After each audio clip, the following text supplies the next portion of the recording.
Jason. It's all you. You're the only thing between us and home. Actually, I'm not going home. I'm going at least to Idaho tonight. Yeah, I have to be in Big Sky, Montana at 10 o'clock tomorrow morning. Where is she at? Maybe I'll swing by. Montana. When are you leaving? After this meeting. Tonight? We should I just wanted to be here for Jason's presentation. Otherwise, I've been gone already. Just go till 9. That gets me there at about 2. You're driving? What are you doing out there? Putting an oxidation system in a $15 million home. It's about 8 hours all the way to Bozeman, but I'll pull up probably just north of Idaho Falls. I think. 4 hours? Yeah, 4 or 5 hours. YouTube is streaming.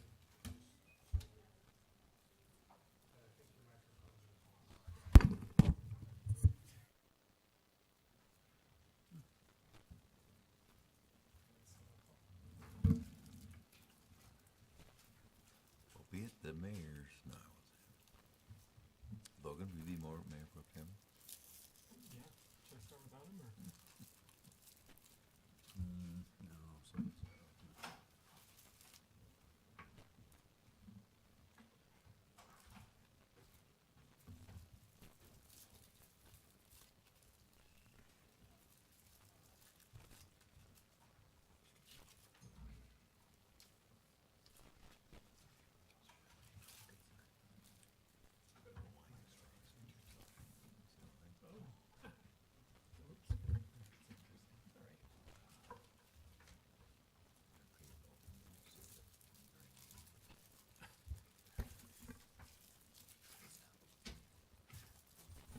I gotta get this chair down.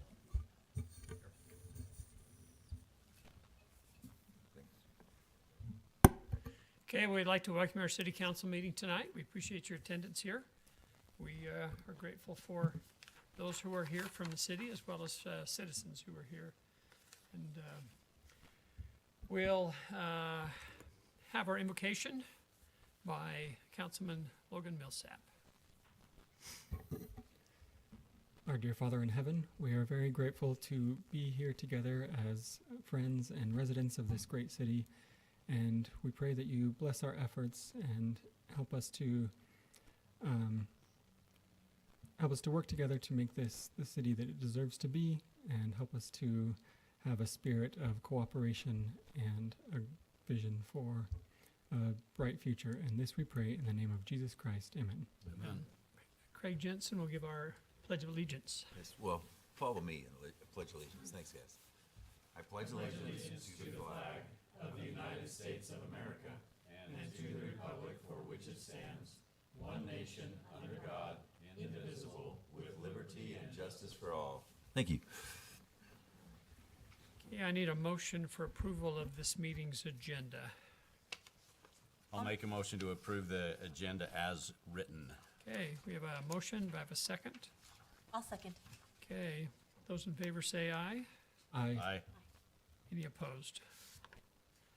Okay, we have one public comment, but we just invite anybody else who is here, would like to give a public comment, you're welcome to.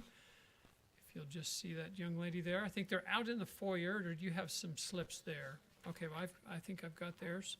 So wonderful. Well, we appreciate being able to do that. So, well, why don't we move to that part? John Swap, if you'd like to take a moment and take 3 or 4 minutes, and you're welcome to share your thoughts. So, Well, the other day I was walking on the path, which path? The walking path on Canyon Road. Okay, yeah, yeah. And this e-bike came up, a girl on it, she was just looking like that. She almost running, it's going about 35 miles per hour. And I said, hey, and she just turned over and just barely missed me. So I'm wondering, do we have any laws about riding those on there? Do we have a speed limit? Well, John, help us. We do not currently have any city laws, but there are state laws that apply to e-bikes, and there are recent laws, and I know that our chief is looking at the best way to educate and to starting to enforce. And so they're everywhere, and it's going to be a huge deal to undertake, but both he and his lieutenants are getting on it. And so, yeah, Well, I and would so, suggest if they're e-bikes, they should be on the e-path, not the sidewalk. Well, and it's Yeah. mostly young people. And then there's, on these scooters, it's pretty scary. I mean, when you're talking young people, I mean, as young as like 6 and 7, some of them. some of them are 3 or 4. Yeah, exactly. And they've also got these little electric motorcycles, like our next door neighbor thought they were gonna treat their kids, and she's only 5 years old, Yep. and they don't realize what speed is. No. I think they're indestructible. Well, and it is pretty scary. There was someone in Mapleton just within the last year or two that was killed Or- because they were so low and the car couldn't see them and everything else. And so, yeah, it is a scary I'm issue. old and I'm worried I'm gonna get killed too. Yeah, and so it is something. Yeah, I will let the chief know. He's actually out of the country right now, but I'll let him know that you've come and you've expressed that concern, because it is something they're looking at and how to approach it and everything else. And it's also mostly a young person problem, because there's adults that ride on the walking path, but they're going like 10 miles an hour. And Yeah. I noticed Provo City on their walking path has put 10 miles per hour only, and a little specifications about speeding, you know, and Yeah. it's the electric scooters Well, too. and that's something too we can look into. We do have our rec director who's over the trails, Stacy Child. She's back here, and I can see her taking notes. And so it's something I'm that we'll afraid look you're into. gonna get killed, you know. Yeah. We just stay on the very edge, but you can't hear them coming behind you. You can't. No. And they don't say on your left or, you know, like a regular bike Yep. does. So Anyway, I just don't know if you're aware of how dangerous it is to live on the Nope, path. I'm very grateful that you would come in and let us be aware of that. So why don't we do this, is that John will be your contact person, and you're welcome to give him a call. Why don't we wait a couple weeks for the chief to get back in town? But then if we need to, we can always do a couple things. Number one, make it a work session item where we can talk about it as to best how to address it. And then number two, if we need to enact some ordinances or laws, then we'll let the chief and John make recommendation to us. So just be in contact with him, and if we do end up having a work meeting, he can let you know, okay? and just for Clifford, did you give some contact information to? Oh, Is it on there? It is, yes, I've got contact Okay. information All here, right, so. sounds yeah, good. we're kind of chronic complainers with the city. They Well, should know us by now. No, you're not chronic complainers. We Well, I've definitely been here know you, several and we times. appreciate Yeah, you. I So. didn't know your name to be a chronic complainer, so you're good. Thank you. Well, I had a couple other little, Please, okay, this is a big. Now, by the end, you might be a chronic Yeah. complainer. You might be kicking me out, but we are at 2610 Canyon Road. We've been there for 20 years. We bought our property at that time, maybe 22 years ago. Anyway, when we bought the property, we have 1 acre, and we were given a certificate that said you have 2 shares of water. Now you know what I'm going to be talking about, but I just wanted an update on that because it just seems like it's been an issue for 20 years. First, it was the irrigation company didn't like us, and I don't know. But now, when you guys first put out a program to get us off irrigation, you said, well, we'll give you 4 years of compromised prices on your city water to count for you to adapt to having to pay for more money for our water. And now it's just like 2007, you guys are done. And like, what's behind all this? I don't understand it. It's like, is it because it's easier for you to sell off the water and get some more money for the city? Is it, the ditch is fine so far. And our main line broke this year, and 10 of our citizens that are, using it, we all got together. One knew how to run a track hoe. We fixed it all ourselves. We each had to pay $150 for the new pipes and stuff. But, and it was worked fine all summer. And it's just very distressing because we have an acre, we have a pasture, we have animals that depend on that. And, it's part of our asset of our property is to be able to have that green. And if we have to go to culinary water, we can't afford it, because it'll be like $400 a month in the summer to keep it green, you know? So I just. Could I just ask one question Yeah. that we can get her to the right person? Yeah, So yeah. you've kind of said two things. Are you talking the Highline ditch or are you talking Springville irrigation? No, we had too many, I mean, they're different. Right. So you get some water through the Highline ditch. Yeah, that's what we So do. probably the best thing to do on that particular question is sitting right behind you is Brad Stapley, and Brad can Not our friend either. he can doesn't answer your like question. us because the ditch one was behind our property. Remember that when you had to pipe? Remember you had to pipe that piece because of the seepage coming out. I mean, I can give you the short answer, which is the cost to fix the ditch and make it usable for the long term is over $1 million. And if we divide that by the users on the High Line, you would be paying thousands and thousands of dollars per year, and that Can't doesn't we make just sense. Wait till it fails. The problem with Let that, us have it. the In problem 4 or with that 5 years, is- we'll be too old to have horses. the problem with that is when it fails, it will flood multiple people's houses, including yours, and then the city would be paying. Oh, absolutely. I walk that almost daily, and it's far above all of the residential properties. When it fails, it will flood. It will flood some of them. But it seems, I mean, we walk it too, and I just don't see a problem, but I just don't understand what's behind it, because it just seems so cut and dried, and we're cutting you off in 2007, and what are we gonna do? We're gonna have to pay for some kind of a irrigation program and pay. Well, we appreciate you coming in, and if you want more details, the records, some of us were on the council when we went through this, and Troy also has been, he can remember the details better, so thank you for Yeah, coming well, it's in, and been- we'll be it's happy to been- talk with you about It's it. been going on for, like I said, a long time, but I'm just really concerned what we're supposed to do and why you changed the thing about, well, we'll give you a reduced rate for a while till you can get acclimated to having to pay for city water, and now it's just 2007, you're done, and I'm afraid you'll say next year, oh, we're gonna be done next year. We'll do it in Well, it's 2005. all by agreement, so Troy can help you with that. You don't want to know. Final little quick question.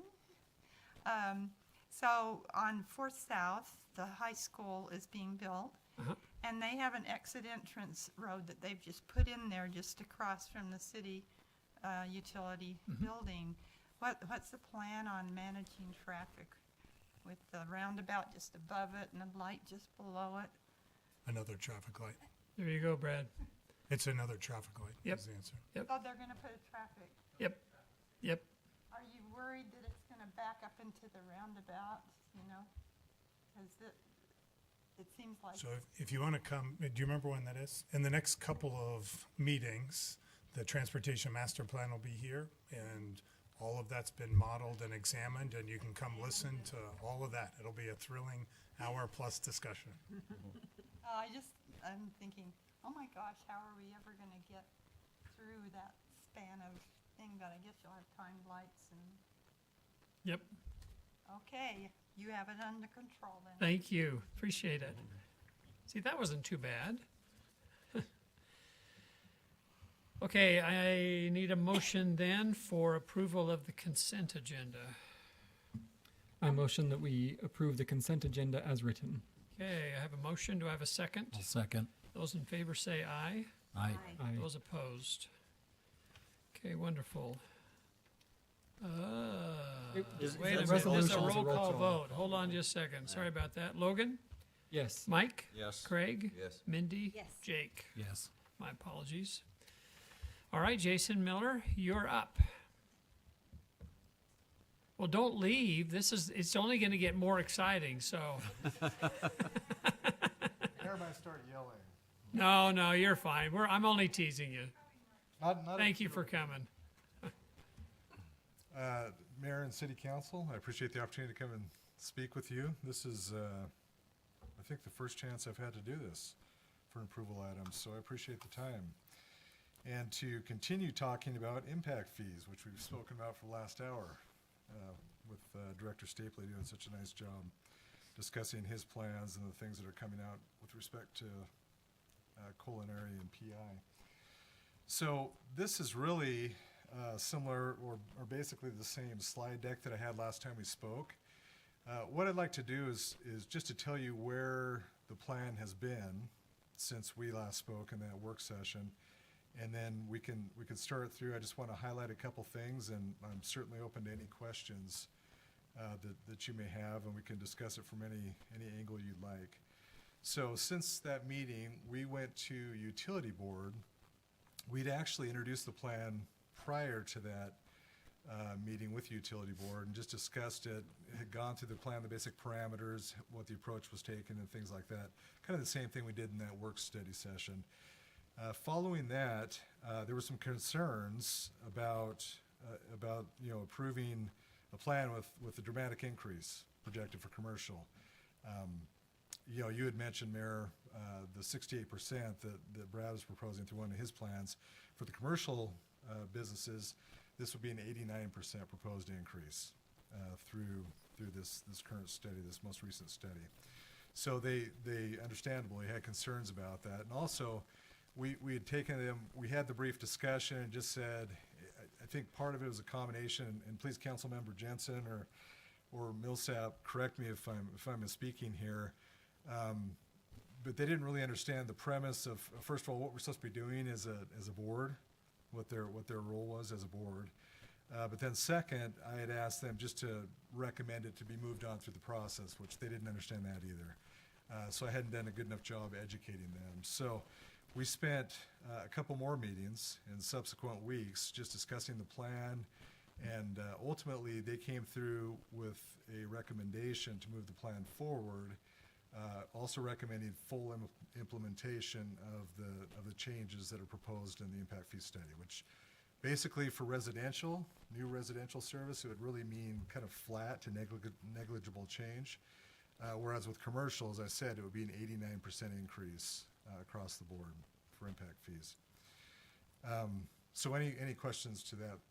Yeah, so if it's that high, why don't we have anybody here to the public hearing from the public, commercial developers or whatever they might be? I mean, does nobody know about this? Or it just seems like such a massive increase, somebody would be opposed somehow and would want to address the council. I don't know if you can answer that. I'm just I can kind of throwing it in the air. Yeah, if you want my opinion, Councilmember Snelson, I can certainly give that to you. So first of all, it's interesting. I've learned a lot through this process, just about all the notifications and things that are required. You have to notify before you begin the study. You have to notify and put that in the library. We also have full documentation of the plans. All the different plans have been produced and put in the library also for public consumption. It's also posted online. So there's lots of public notification. I think a big part of it is the proposed fee. If we were to implement the whole thing, or you were to implement the whole thing, really puts us in line generally with what other cities in the county are doing. So they expect it. Okay. It's comparable. Yeah. It's Okay. comparable. You said there's not going to be much of a change to the residential side for impact fees? Yes. And that is because there's been cost increases from last year to this year? So this is a complicated question. This actually came up during utility board. So I would say part of it for residential, there's two pieces. One is a change with the methodology for conducting this particular study. So in the past, they just applied a 30% kind of intensity of usage factor. It's called panel loading in this one. Basically, it said, hey, 30% of your capacity coming in. So think of it as having a water tank or a water pipe. You could take 30% of that water, in this case power, at any given time, and that would be a typical usage as whether you're residential or whether you're commercial. This study differentiates. In fact, this slide right here. Let me just start it from right here. This slide right here, let's see, talks about panel loading, and it's different. So what we did is we actually looked at actual usage and panel loading factors that, our experience, right, from what's happening within our department, but also from a commercial perspective, they look at businesses out across the county, was what the consultant did. It's double for commercial. So part of that is some of the burdens being placed more on commercial for the changes, that have been driven by the inflated costs. for projects and infrastructure and things that we project is having to take place with the new developments. Part of it is the nature of our system. We are mostly built out. We don't have huge pieces of the system that remain to be built. In fact, the substation we're doing in the Westfields right now, that's one of the last kind of big projects we're going to have to get power delivered to the whole city for future build out. And so when you take those two things combined, saying, hey, commercial's a more intensive user, so they're going to get charged more for new development, but also we don't have a lot of infrastructure to be building in, that keeps it, or that has kept the residential rates and the residential, fees or impact fees more muted and basically flat. In 2019, those fees actually came down in 2019 slightly. So it's kind of a continuing trend from a residential perspective.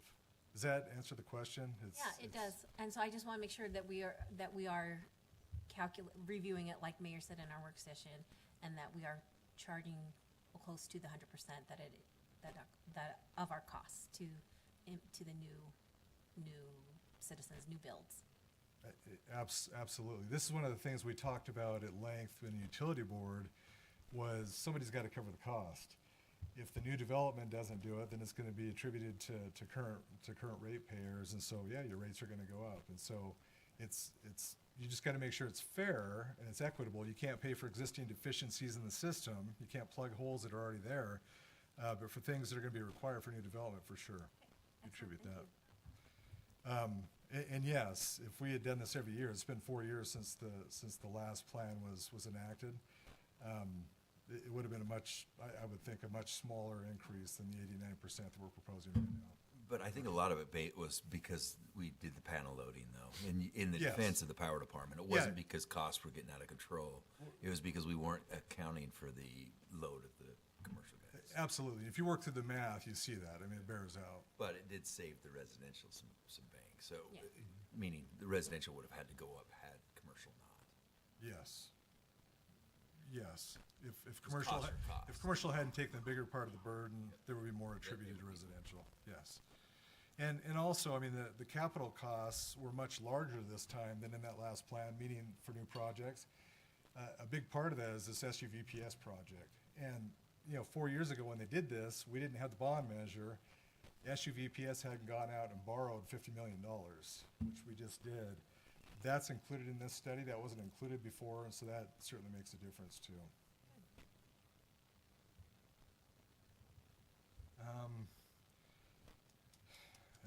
I think you're probably fine with passing through this stuff. I guess there is one thing to just remember, which we discussed last time for a few minutes, just the generation is not included. So we're not looking at that. That's something we've funded in the past and continue on this trajectory to pay through rates or to accumulate the money through rates to take care of the generation equipment. And that was in the study, there was like 4 new engines or something? In this study, Yeah, it mentions the new infrastructure that have to come. We have 2 remaining legacy engines that will need to be replaced. oh, is that what it was referring to? Yeah, and, Okay. and that'll be a topic for discussion. Actually, I think next week, I'm part of the work session, so I'm hoping we can talk about that and resource need in Okay. the future. I'll have to find it where it had reference, so, Yes, it does talk about the build out and what's going to be required for Okay. generation in the Okay. future. It's just that isn't included in in the these impact fees. Right. Okay, very good. Yep, and I'm sorry, I put single bullets on each one of these. Okay, this one right here, again, just to show the methodology, this shows the total costs.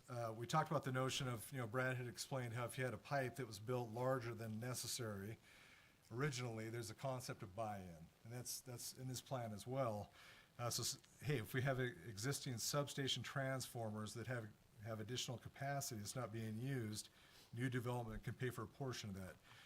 Importantly, you'll notice here the percentage attributed to new growth and growth related in this second or third column, I guess, it's going to be a fraction of that amount, right? Because again, new development isn't going to pay for old existing costs that we had and that we've had in infrastructure because we've been supplying power to our customers in the city for the last 40 years.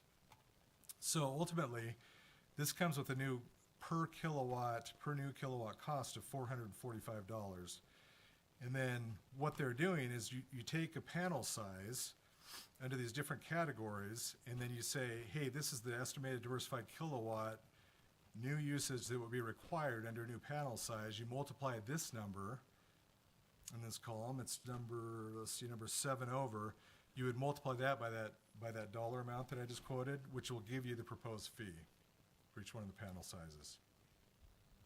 Does that make sense? So right here in this red highlighted column would represent our new fee schedule, if adopted as proposed in the plan. This table right here. Will you go back to that slide, Jason? Yes, sir. So our existing fee is that last column, and then Yes. the percentage increases are down there. Yes. Okay. Yeah, I just wanted to double check. I didn't. Okay. Yep, so you'll see, I mean, from the second set of rows down, all the commercial panels, that's where you get this 89% proposed change. Yeah. Okay. And then, really, this one is just looking at power specifically. So Brad showed a slide, which I'm going to show a modified version of if you'd like to see it.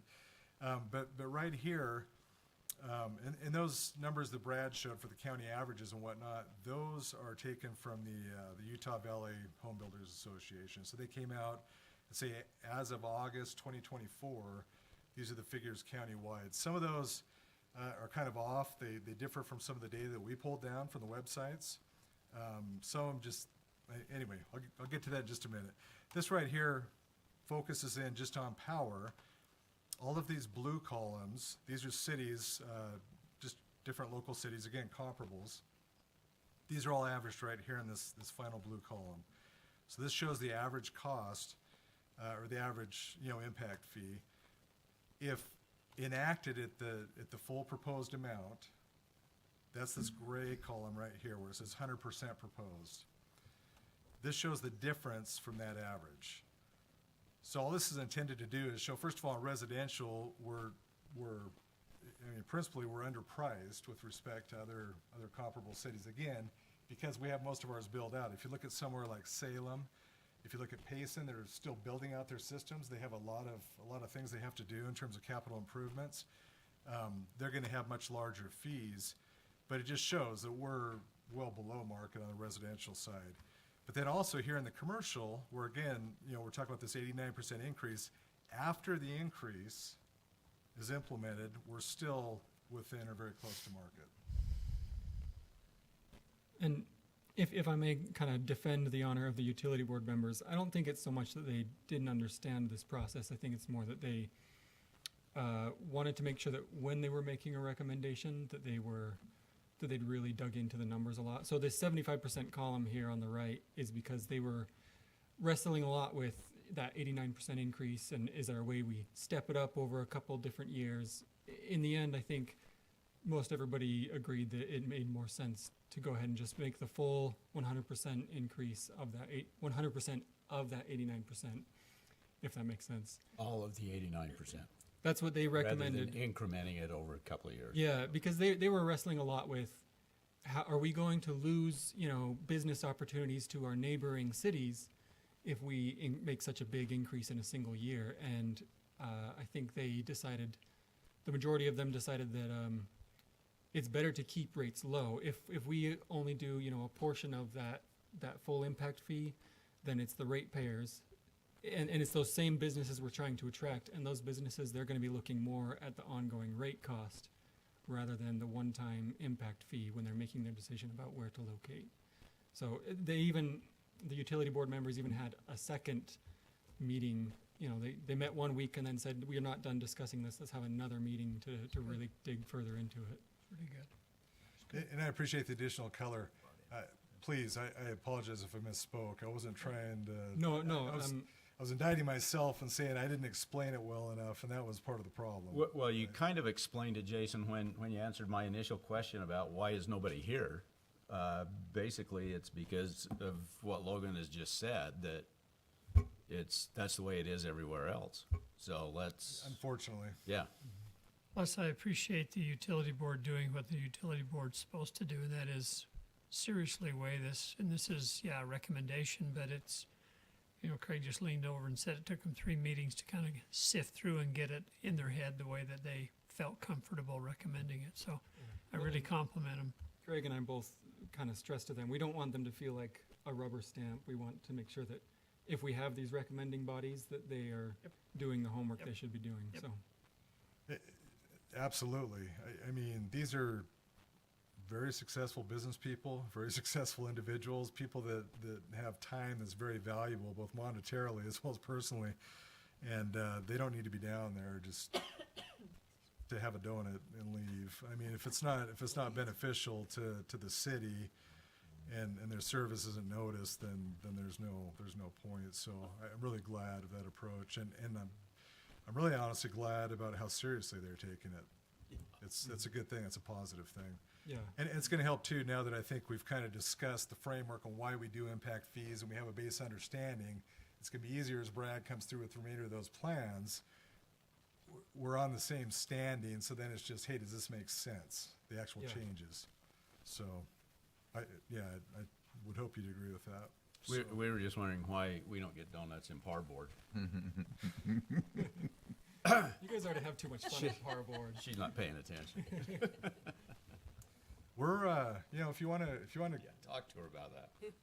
if you want to come, triple up with Logan and Craig, we're going to feed breakfast to them, I think, next week or the week after. So, not just donuts. We're going to take it above and beyond. Nice.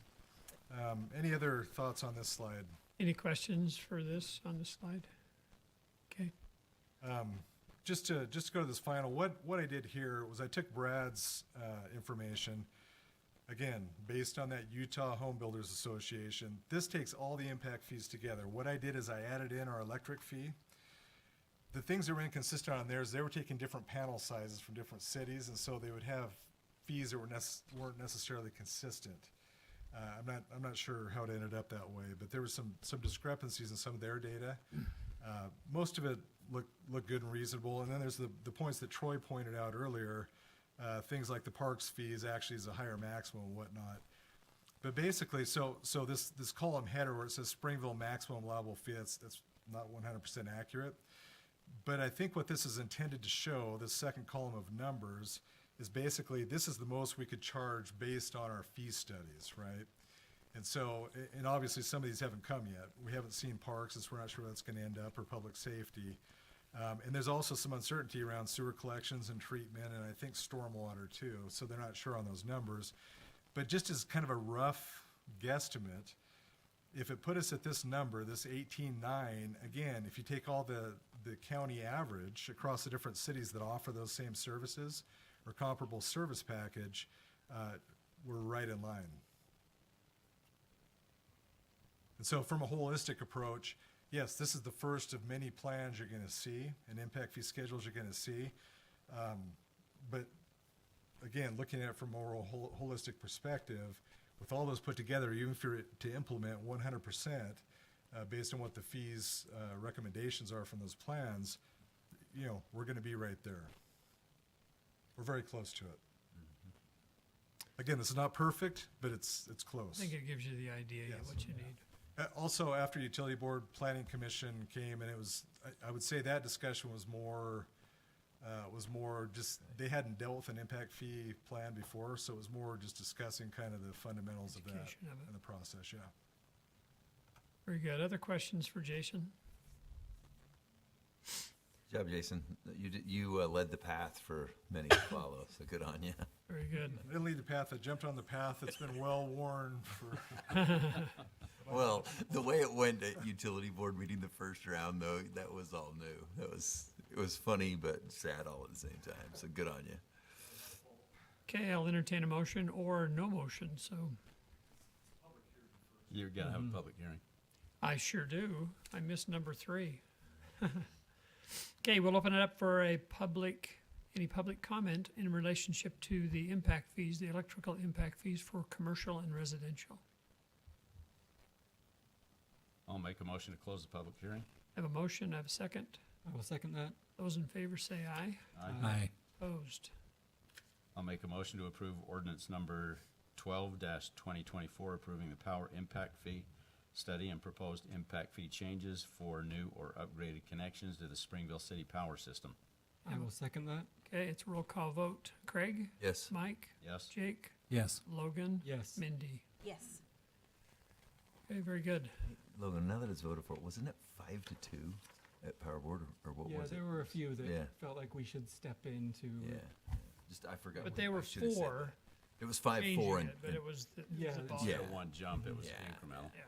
but I guess we should have said that, but was it Kellen and who's the, That was for PI, I think you're talking. oh, was that P? It was a little closer. Do you have that in your staff report?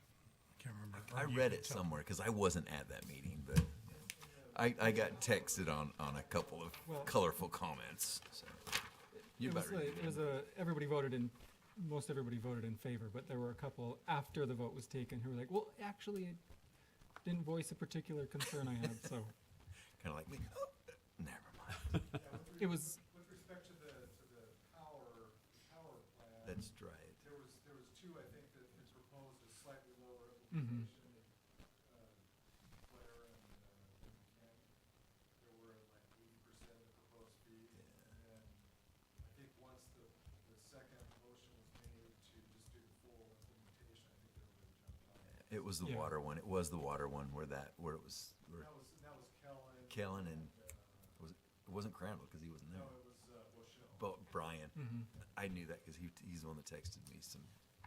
Okay, Had very good. emojis. Other items we need to talk about? Okay, I'll entertain a motion for adjournment. A motion will end this meeting. I will second that. Those in favor say aye. Aye. Opposed. Some of you got information